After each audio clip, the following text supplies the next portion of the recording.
Mabel and Dipper Pines, the Virginal birth. Well, that sounds, ominous. The author, Eogros. The summary. Dipper has to make Mabel have an abortion. But in the process he learns the wonders of manly love. Oh no. I knew it. I knew it was going to be a bad story. I can already tell it's going to be a bad story. It's rated M. It's in English. It's supernatural romance. Dipper and Mabel. Waddles and an OC are the characters. This is a Gravity Falls fanfiction, by the way. And for those who are not familiar with Gravity Falls, all I'll say is this. Dipper and Mabel are siblings. So, I have a sneaking suspicion that the story is going to pair them. But I don't know, maybe I'll be wrong. Maybe it'll be the OC. Waddles is a pig. Oh no. Hopefully it's not that too. Bestiality. It'll be the bloody Velma and Scooby story all over again. So the words. Over 2,000 words, closing in on 3,000. So, of course, it's just long enough for me to read. 87 reviews. 7 faves. 3 follows. And it was published back in June of 2014. Let's get this over with. Dipper went down the stairs. He had been having some very good personal time by reading ancient Sumerian manuscripts he found on the Gravity Falls bank. And they told of wondrous and wise things about ancient Akkadian civilizations. And you spelled civilizations wrong. Ah, if only I could share this knowledge with the scientific community. He sighed. He really hoped to share his discoveries with the world and be immortalized as a god-scientist emperor. And get all the babes so he can make Wendy jealous for not letting him rape her.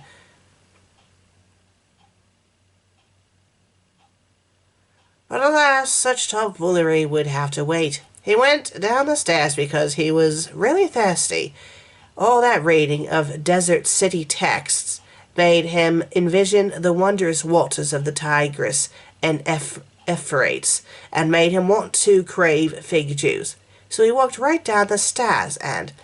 Jesus Christ, Mabel, what the fuck are you doing? Mabel Pines was laying on the floor, nude from the waist down, shoving her pet pig Waddles into her grotesquely engorged snatch. The poor animal kicking and screaming as most of his torso was within Mabel's hateful uterus, inflating her belly in a pig-shaped mound, her hands on the bull's arse, and shoving him further into her vagina. What the bloody hell is this? Around her lay the mutilated corpses of goats, woodpeckers, crocodiles, and children. The limbs hacked off. What? Thrown together in a pile, while a massive goblet of gold lay beside her full of the filth and blood of saints. Bloody Christ! Love, I don't think you want to be in here while I'm reading this. I might get loud. Okay, you're adorable. Don't say I didn't warn you. Leo's in the room beside me. Ah, just in time, Dipper, my brother, she moaned Evelyn horroristically. Is that even a word? Watch as I transcend my pitiful existence and become the greatest of all calamities. Honey, you're already a calamity by what you just did. And so she dipped, get it. Her fingers on Waddle's anus and covered them in bloody pig diarrhea, and wrote on her forehead, Babylon the Great, the mother of prostitutes and abominations of the earth, and licked and swallowed the remaining tongue with all water. With the final thrust, she shoved the rest of Waddle's body up her canal, only his hind hoofs remaining outside. Her womb then began to constrict, and Waddles was slowly and painfully masticated to death, his internal organs and bones completely smashed and crushed within those fleshy holes, blood, viscerae, fat, bile, and shit flowing forth from Mabel's vagina. Why are you having shit coming out of your vagina? You might want to get that looked at, along with your head. In fact, you should be thrown into an asylum, in a straitjacket, never to see light of day again.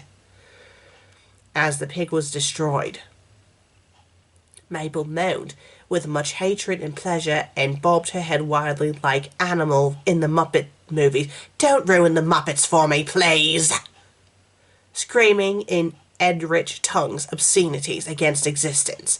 In a few minutes, a massive pool of Waddle's fluid laid before her, and his bump inside of her was drastically reduced. What are you doing? Where'd you go? Okay, bye. I thought he was getting to mischief, but apparently he left the room.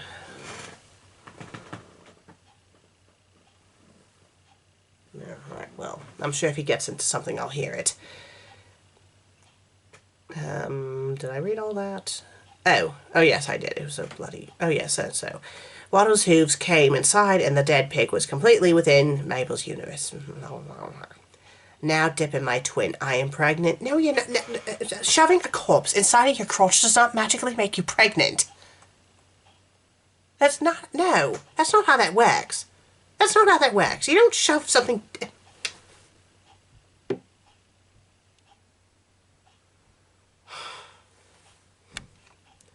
Now, Dipper, my twin, I am pregnant with the Messiah of darkness and despair, the greatest beast that shall lay the world in ruin. You shall do as I say, or else there will be grave consequences. Dipper could only whimper. He was completely horrified by the whimsical... Nothing whimsical about that. Display of violence in suinophobia before him. Much disliked by the way of the children's bodies were arranged. If only he could rape Wendy to get this off his mind. Good, now take me to hospital so I may give birth to the Prince of Death with dignity and uncomplications, Mabel said, taking a sip from her goblet of holy blood and shit. But you only got pregnant now, cried Dipper fearfully and confusedly. Indeed, but I am the Hawk Queen, and my pregnancy only lasts as much as I desire. And to prove her point, her belly was now fully round, like the end of pregnancy. Well, no, it's fully round because you shoved a corpse inside of you, and how are you still alive? Evil and rich noises could be heard from within her, and the bulges of what appeared to be tentacles and hooves appeared on it. Screaming faces of children occasionally appeared, frozen in awe-struck suffering and terror. Dipper swallowed a gulp of spit and then led the way to the car. I have to prevent my sister from birthing, he thought secretly to himself. I mustn't let this abomination be born and ruin my chances to get revenge on Wendy. Is that all we can think about? So Dipper drove the car, but through the thin road in the middle of the forest, tons of gnomes, squirrels, and school children were trampled to death by the wheels, their intestines rolling around the tires and spewing blood and shit everywhere. Mabel much liked devouring the flesh with much pleasure, but she got suspicious of Dipper. Brother, the road to the hospital is not here, she hissed evilly like a dementia siren, with congenital vaginitis and hateful pus globs of despise. This is a shortcut to the hospital. I mustn't make the baby wait. Oh, okay.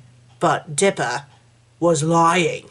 He wasn't taking her to the hospital. He was taking her to the Gravity Falls abortion clinic. He had gone there many times to spy on Wendy having abortions. He secretly impregnated her in his sleep because abortion was his favorite fetish. And he liked to inflict it on the woman he wanted to rape.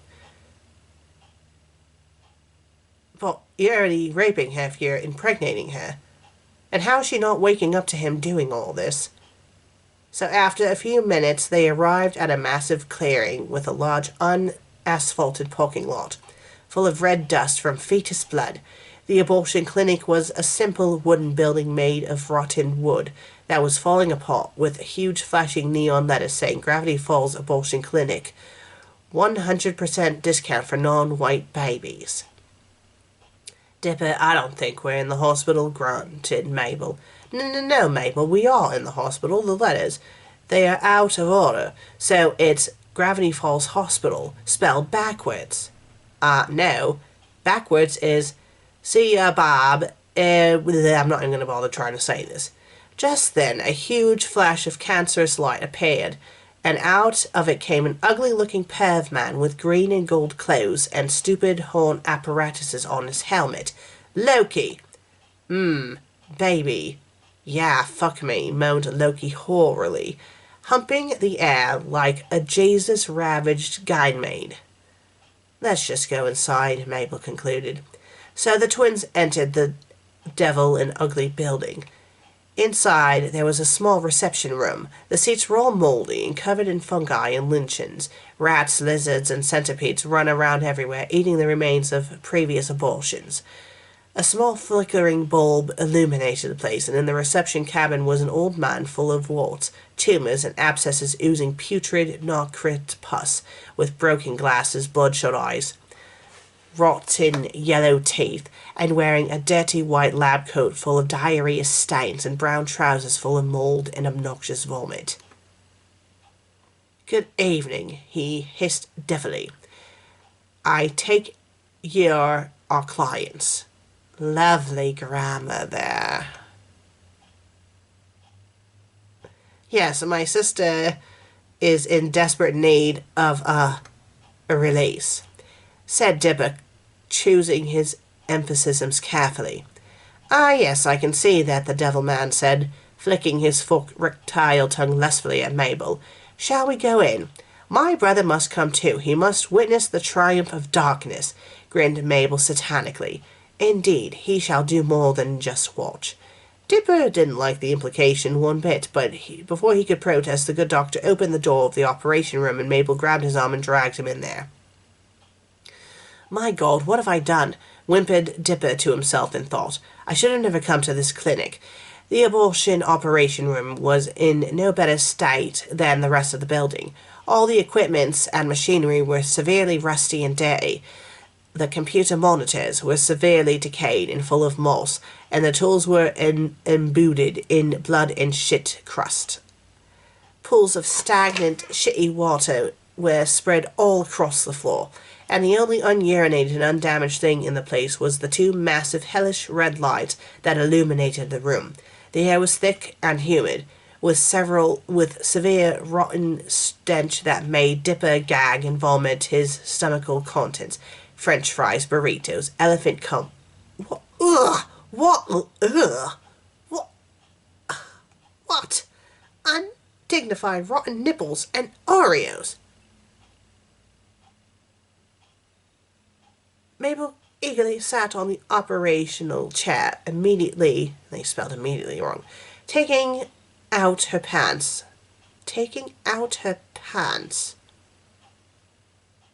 Were they inside of her or something? And showing her cancerous, tumor-filled pussy, oozing black, oily blood and yolk-like fluids. Her labra were full of abscesses, while her clitoris was decaying and rotten. I'm not gonna lie, this will hurt like a bitch, moaned the doctor, looking at her pussy with salivation in his mouth. Go forth, what is pain to a whore but her thrall of madness, said Mabel wisely. Dipper tried to look away. Incest was a line he would not cross. But in his endless misogyny and desire to rape women, he could not look away from his sister's rotten but exceptionally virginal vagina.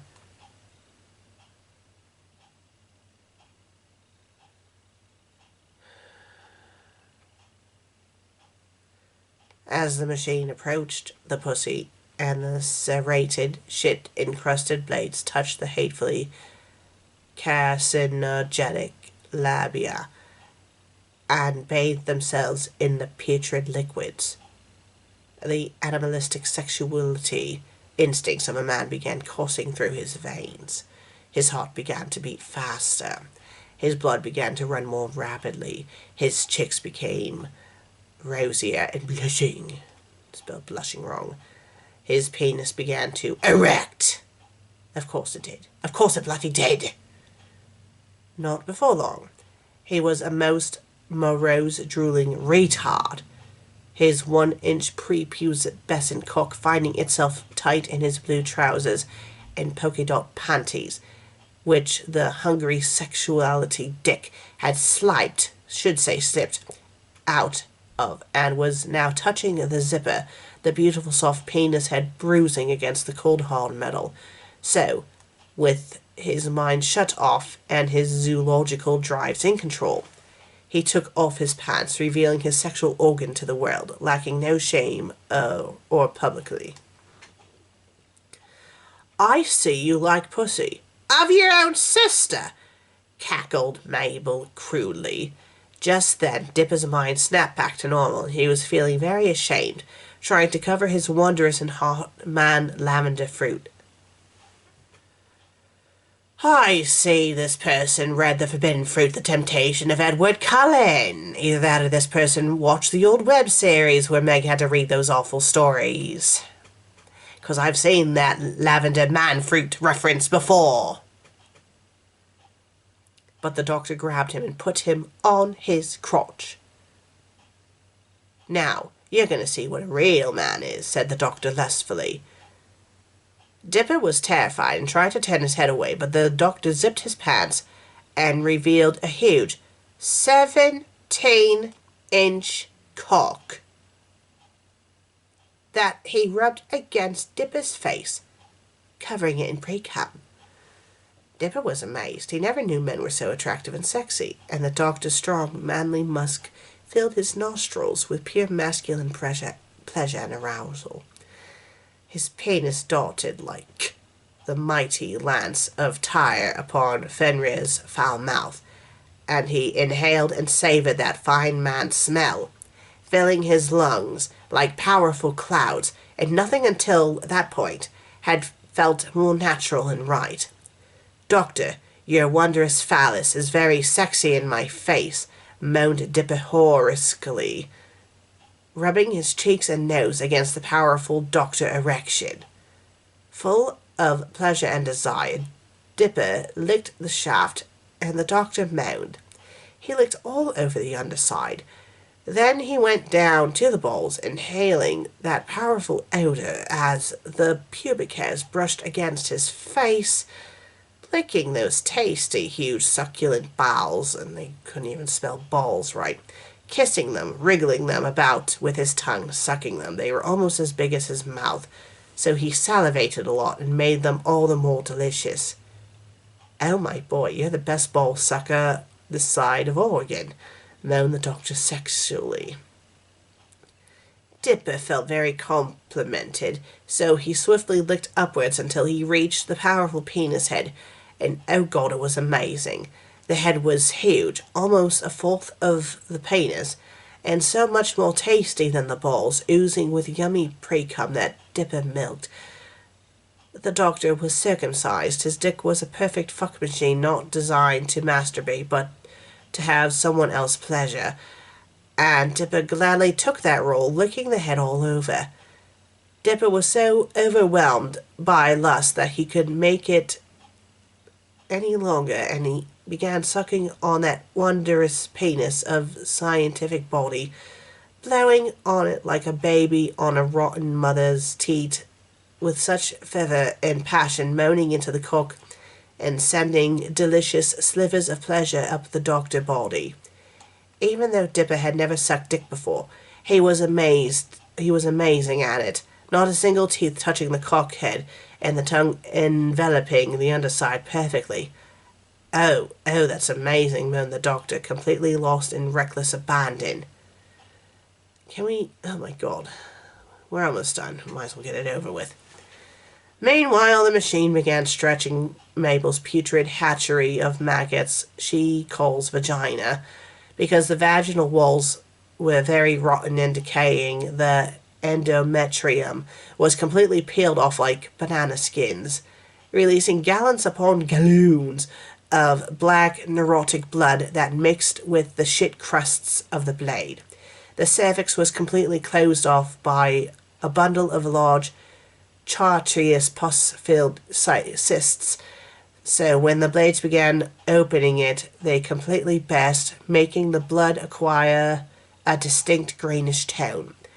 Mabel was loving the pain. The sensation of her flesh being ripped apart was the most pleasurable she ever had. "Oh, oh, it's opening," moaned Mabel like a castrated koala smashed by elephant footpads of despondency and evil under Helios's harsh glare. That made absolutely no sense. And indeed it was. Her cervix was completely stretched, making her belly have a huge bulge that was as high as her legs, which aroused the doctor immensely, with Dipper sucking him off as he was. He couldn't hold it any more. "My love, I'm going to come." And come he did, completely emptying his balls on Dipper's mouth, who swallowed everything with much pleasure. He milked the doctor's cock completely, you mean. A perfect void where all the cum had gone. But he was unsatisfied. He needed to come himself. "Behold, my child is born. Ha, ha, ha," laughed Mabel evilly. "What?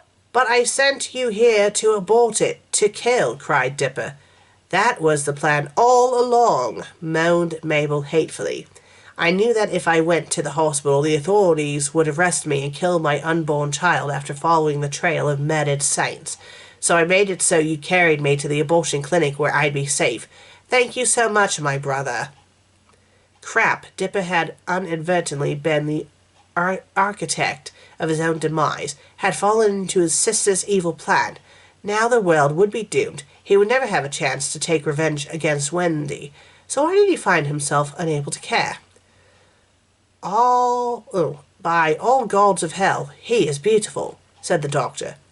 Dipper went to look. Between the machine blades was his nephew, a rapidly growing creature that looked like a satyr, with the body of a man but the hind limbs of a goat, powerful horns, and tons of tentacles coming from the back. The creature continued to grow and grow, and within a few minutes it was a 12-year-old boy like Dipper. He opened up his icy blue eyes. Golden hair roared his head. Most important of all, he developed a wondrous mature set of genitalia, frozen in the state of puberty like Dipper, just like the rest of his body. "Why, hello there, my sexuality uncle," moaned the satyr boy lustfully, getting off the machine sexily like a prostitute. Oh no. Oh no. Dipper got very horny. Of course he did. And the satyr boy winked, turning around and getting on all fours, twerking his beautiful ass. Oh no. No. No. That's it. No. Dipper wasted no time. No, stop it. In position of look. No, don't bloody do that. Grabbing his nephew. His nephew. Your nephew. Your bloody nephew. Waste and put. Oh my bloody God! What the bloody Christ!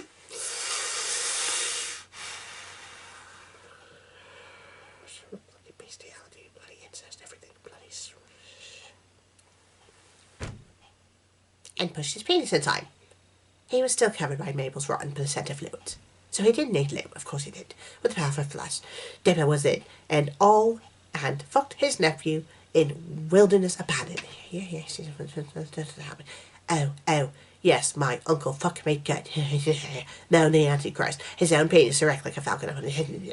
His tentacles wriggled about, and all of them inserted themselves on Dipper's ass, double fucking him with much intensity and beauty. There's nothing beautiful about this. Dipper moaned like a mutated kangaroo upon a garden of wondrous lettuce and flowers, his prostate stimulated like never before by these wondrous tentacles. Nothing felt more right or pleasurable in the world. "I'm going to come," moaned Dipper, and he did. Of course he did. Both boys, oh God, they both synchronized bloody timing of their bloody orgasms with much pleasure. Dipper and his nephew's ass and the Antichrist. His nephew is the Antichrist! On the ground, fertilizing it with beautiful flowers of various colors. Soon the vegetation spread everywhere. What? Destroying the abortion clinic and replacing it with untamed wilderness. What? The beauty of the plants growing rapidly, consuming everything. Of predatory birds hunting children and cutting them into pieces with their beaks. What? Mabel and the doctor were completely destroyed by the plants. What? Which filled their bodies and bursted out, spreading blood and bile everywhere. though quickly cleansing by devouring roots. Only Dipper and his lover remained. What? That was amazing, said Dipper, kissing his nephew on the lips. You were amazing, he said, his hands rubbing Dipper's back and groping his ass. And so the two lovers were forever united by the trail of passion and sexual activities as civilization fell to the might of the wilds.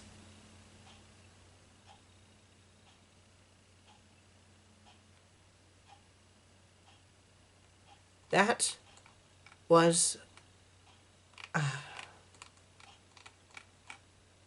87 reviews. 87 reviews, let's see. Okay. Guess right. A truly enchanting tale of a story of biblical epicness, filling me with wonder and dread of what could happen around each and every corner. To say I got stiffy would be an understatement. This inspired me to shove a pig into my own vagina. Thank you very much. Damn it. I mean, a lot of the reviews are like, yeah, this is bad, but that one in particular. Right, we're not reading anymore. Let's see, this person's other works. Oh my god, so this person has written over 200 stories. 200 stories. It's not over 3,000 like that other bloke, but still. And something tells me, oh no, they do have, okay, well, Sam's View, which is the most recent story, is only 104 words. They wrote a Survivor story. Survivor is a television series. Or maybe it's not that Survivor. Yeah, it seems like a lot of the most recent stories are just a bunch of drabble, really, nothing of substance. But yes, this story was, wow. Wow. It wasn't what I was expecting. It was painful.